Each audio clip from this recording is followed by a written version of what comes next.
One thing that you worked on twice, actually, different times, is the 7 CD NEWFUNK sample set. Yeah. So I know that was originally happening around Rave, the Joy Fantastic era. Then nothing for years and years and years. And then at NAMM in 2010, 2011, you was doing an interview and you said you were working on it again. Yeah. So what happened there? Because Hans told us that Prince kind of flip-flopped on it. Like he wanted to do it and he didn't want to do it. Well, but my thing was I managed to talk him out of it. Right. I talked him out of it. He wanted to do it. And I didn't think that, number one, he kind of made good logic, but he didn't because he didn't know the game. And what my thing was, I used a lot of sample CDs and a lot of stuff like that in our production. Like a lot of the stuff we use, like for interactive. I had some Steve Stevens guitar samples that I used, but like these crazy sounds. And I just would take those and incorporate them in the tracks that we did. And so Prince decided he wanted to do this. And it was crazy to me because he was like, I'm going to do seven CDs, different genres, like horn, vocals, guitar, drum, bass, keys.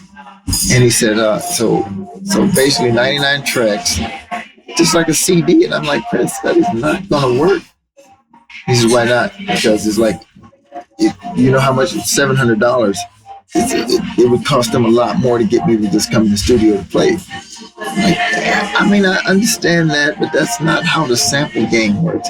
It's like when you had a sample CD, it's like, you know, like gigs of like data on this thing. Yeah. You got like 99 tracks of just like some cut. I said, and plus, I said, Prince, I said, Warner Brothers is never going to go for this. I said, you got kids, you got like all of these excerpts from the actual record that's got to get cleared from them. I said, and I called Londell McMillan at the time, and I told Londell, I said, Londell, Prince is doing this sample CD, and I really think it's going to be a problem, man. And I said, and I played it for him, and he's like, oh yeah, no, this is not going to work. I said, well, you got to talk to him, because I think if he puts this out, and I mean, I'm working there, man. So the dude is telling me, I want you to do this thing. And I'm like, this part of my job is to do it. But when I'm trying to do it, I'm trying to reason with him and just say, Prince, if you put this out, once it's out, it's like anybody can have these loops on this thing. And I don't see how Warner's going to go for this or how it's going to work. You know, because I didn't know if he really understood how that thing worked. It would be different if he says, I'm going to play all original stuff on this disc, and now they have this new set. But what I did manage to do toward the end, and it just never got fulfilled, I had a better, I was working with this, matter of fact, a good friend of mine here named Damien Egan. And what I told him is, I said, Prince, I think this is the move, is that we make a virtual instrument. Yeah. And then we put all of our sounds in this virtual instrument, and people can buy the virtual instruments with the Prince sounds in it. And that way it becomes a more playable thing that is open to interpretation. We can put some essence of these drum loops and stuff like that with the separate hits. And I said, and he kind of like, okay. But the sample CD project itself, man, I finally managed to talk him out of it and just like be like, man, I just think it's just not a good idea. Because you're going to fight with the label. I said, Prince, they're going to come for this. And it's going to be a fight, man. And Londell agreed with me. He said, yeah, dude. I mean, he's like, I played him some of the samples, and he's like, oh my God. He's like, yeah, no. This cannot happen. A lot of fans were surprised that even Crystal Ball managed to come out with all the stuff being Warner's material. Like, that's what I'm saying, man. I mean, it was crazy, but you know, it was hard to stop a train, man. When Prince get on something, you know, he kind of went back and forth on it. He just knew that I could do it, and I did a lot. So I did the work. It's done. Right. You know, but I just said I don't release it. You know, so. And it was, of course, it was cool for me. I mean, he paid me to do it and all of this kind of stuff. But I just said, you know, don't do this, man. Not this way. No. You know. I feel like A, you've got the Warner's thing, and B, like if he did put it out and then all of a sudden there's like a commercial for steak and it's got like sounds from 1999, and Prince is gonna be like, wait. Exactly. I thought the same thing, and I just like I don't know if you understand what's gonna happen once everybody has this like this. Someone could technically make a full-on new album out of like samples do whatever of the hell your they want. songs, Yeah, exactly. stuff like that. Once so, it's out. And that's why I thought, like, since Warner had a hand in the publishing of that, they were going to have approval too. And nobody there was going to do that. They weren't going to approve that, I don't think. Who knows? But I mean, that was my take on it. And Mondale agreed with me about it. And so I was like, bro, I don't know. It's like he was so into it that he even did the advert on the DVD for like Rave. It's like, this is so I did this whole promo where I programmed up my computer to like talk like this whole section of conversations about this, and we made this whole like commercial like thing. It was crazy. And then, but it's cool. To me, it's like the Black Album. It's like I get to be a part of something that's like, what happened to that one thing that happened? Yep. And it's in the vault, and it's like killing.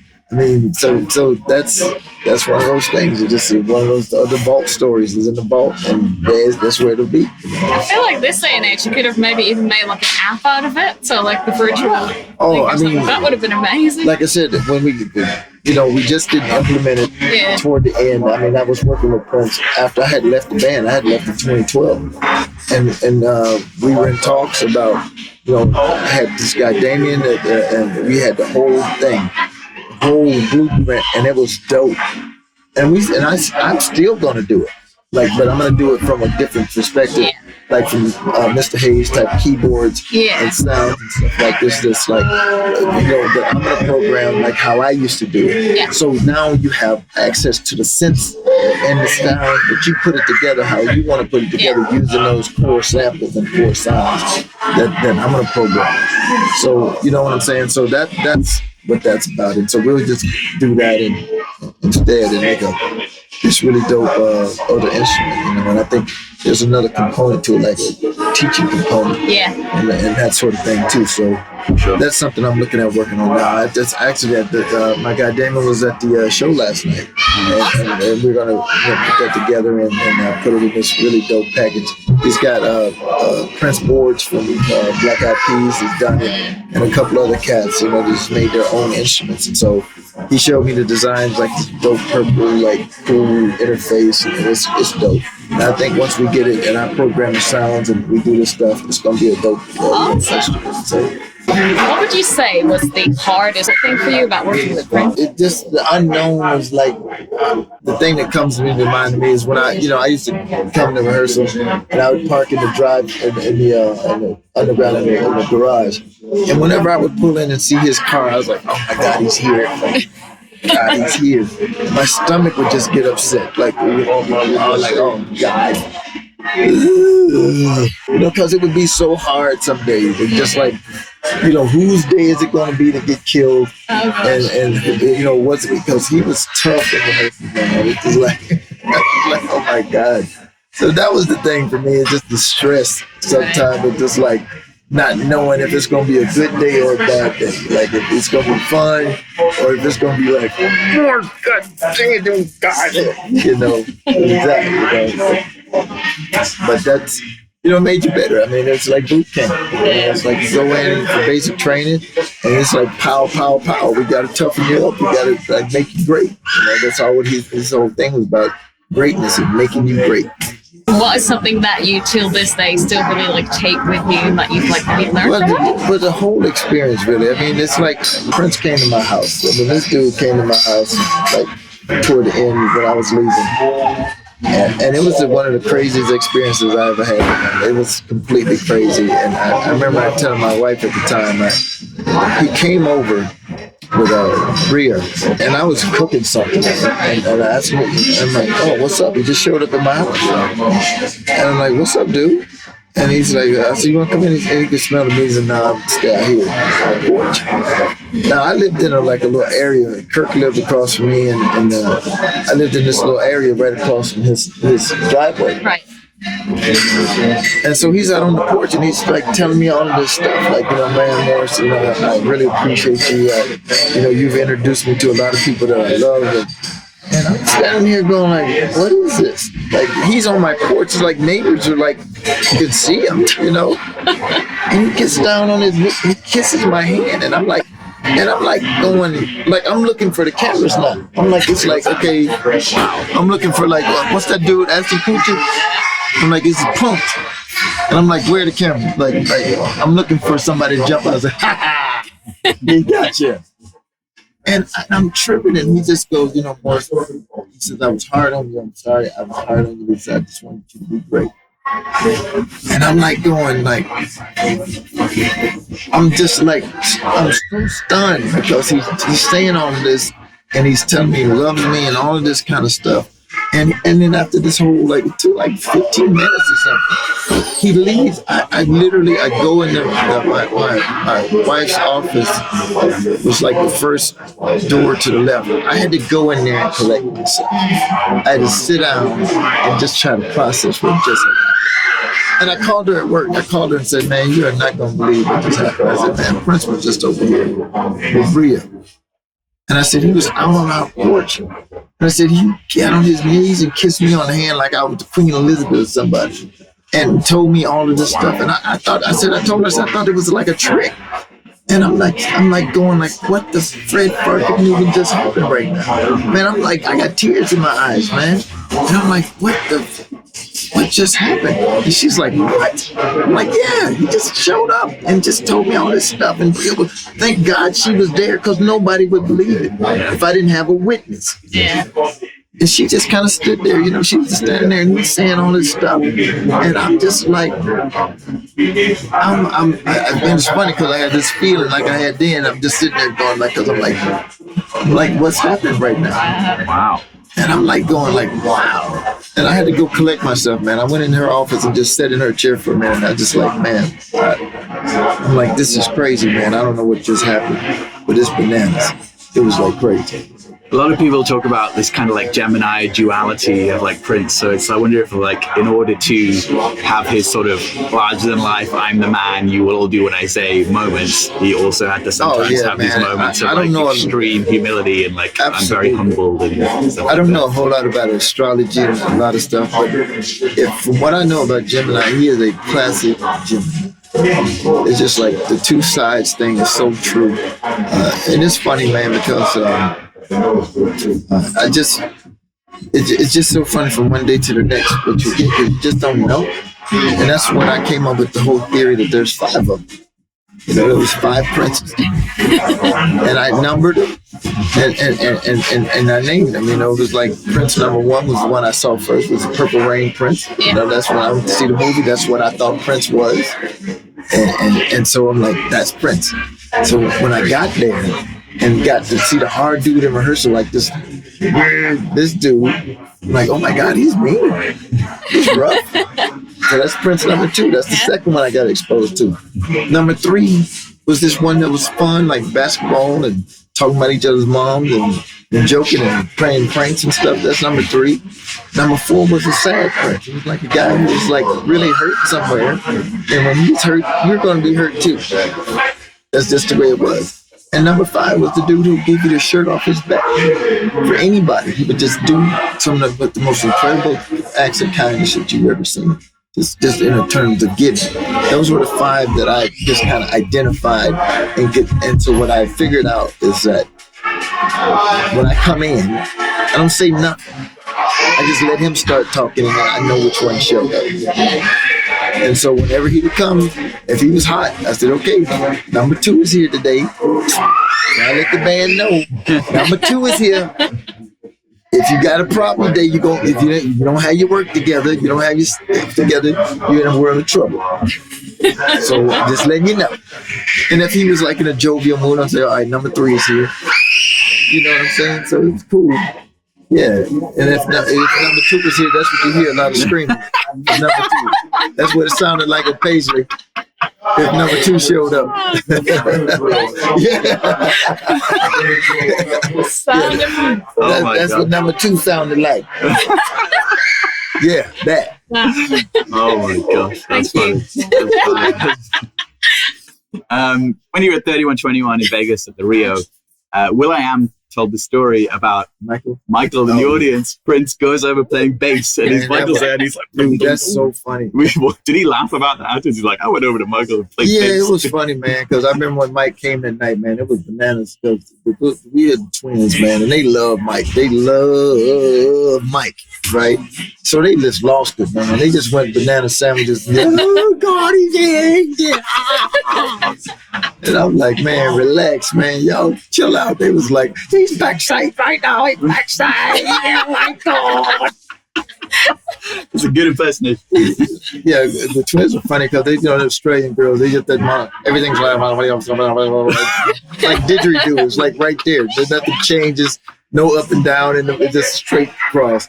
And they were so tore up, man. And I remember we were talking about it because Prince went over to his table, like stood on the table, right in their faces, you know. And man, he said, Mike said, this is such a meanie. And it was cool, man, because, you know, Mike came back, and I think Dave Chappelle was there that night. And so it was backstage. And it was cool because actually, Prince, he had invited him over to his apartment where he had this crazy place at this hotel.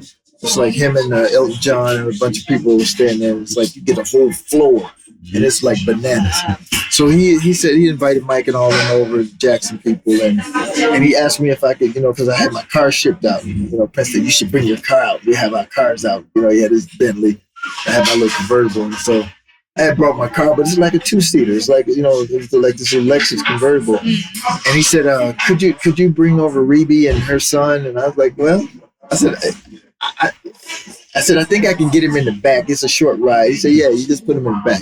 It was a short ride, man, but Rebe Jackson got in the car with me. I took her over to the house, you know. Mike said he couldn't come. He's like, you know, thanks for that. You know, he's got to go do something else. And we just went over to the house, but it was cool, man. Mike came, and he was like, he really liked the show and everything. And the twins were just you just had to just scoop them up with a shovel. And they just melted, man. They was done. Shelby and them was back there, and they was all tripping, man. So it was cool, man, that Mike came through. But it's like, they were friends, but Prince was always competitive. It just was always a thing that, like, it's my show, Mike is here, and he just always had this. They reminded me of that cartoon.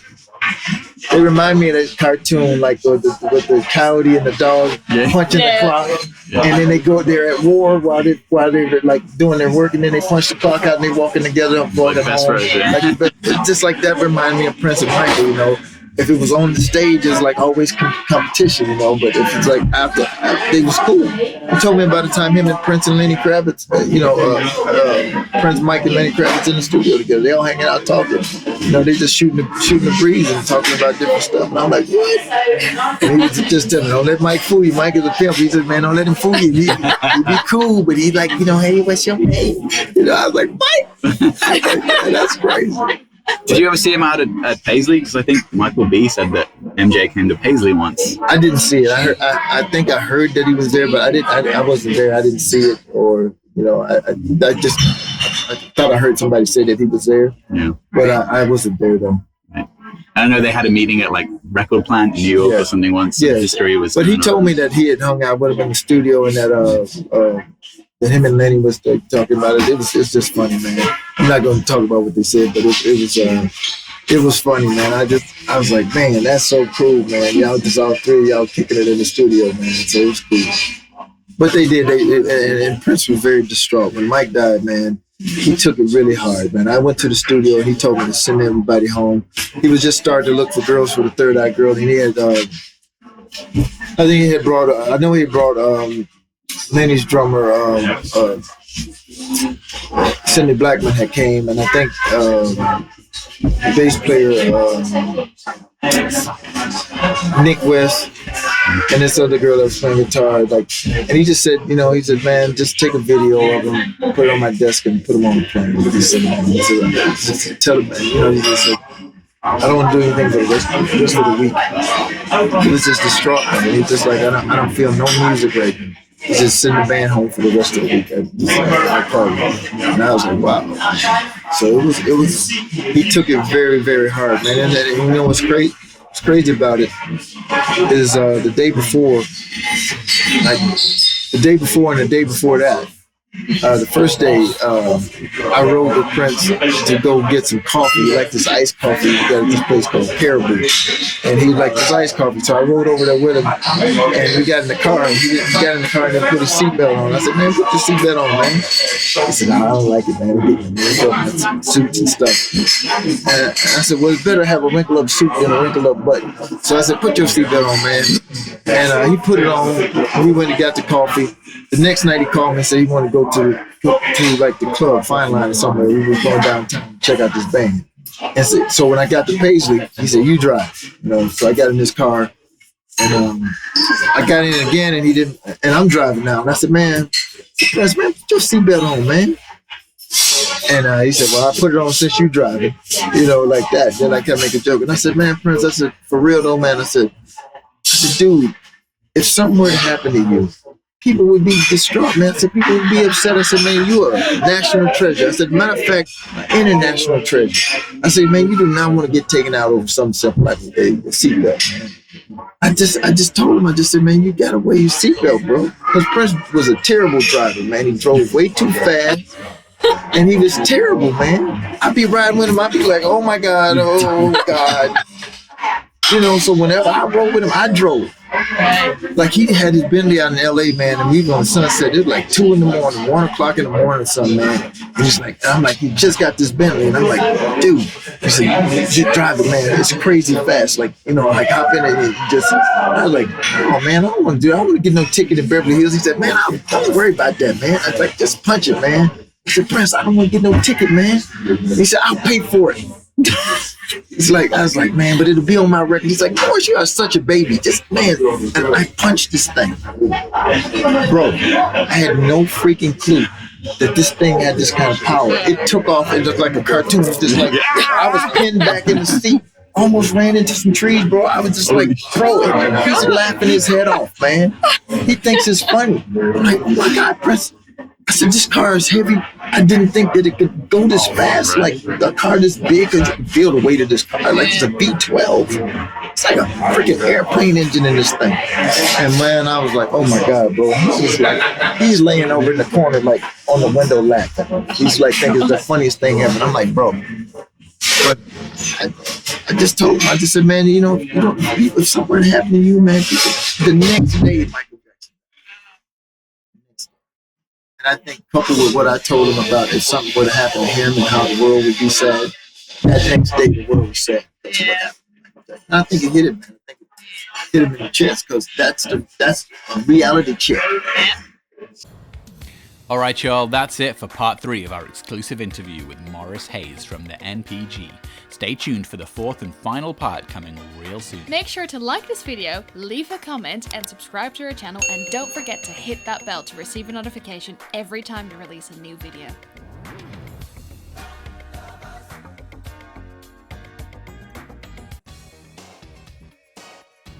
Hey, I'm Anna Fantastic, and you're tuned in to The Violet Reality.